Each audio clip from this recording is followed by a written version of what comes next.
தைரிய பிள்ளையே, இந்த மகாகாளி உன் கண்ணில் பட்டுவிட்டால் அப்பொழுது ஒருவருக்கு ஷேர் செய்துவிட்டு நான் சொல்லக்கூடிய முக்கியமான விஷயத்தை கேள்.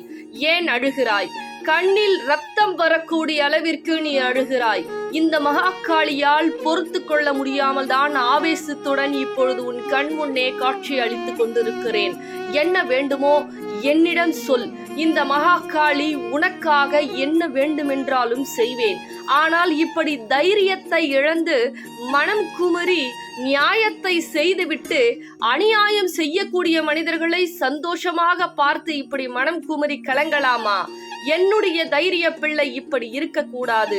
உனக்கு என்ன வேண்டுமோ கமாண்டில் சொல்லிவிட்டு 9 நாட்கள் என் நாமத்தை தைரியமாக சொல். எப்படி சொல்ல வேண்டும்? தைரியமாக ஓம் மகாகாளியே நமக என்று சொல்லிய பிறகு இந்த மகாகாளி 9 நாட்களில் நீ என்ன கேட்டாலும், எப்பேற்பட்ட பிரச்சனையாக இருந்தாலும் நிச்சயமாக என் தைரிய பிள்ளைக்கு செய்து கொடுப்பேன். தைரியமாக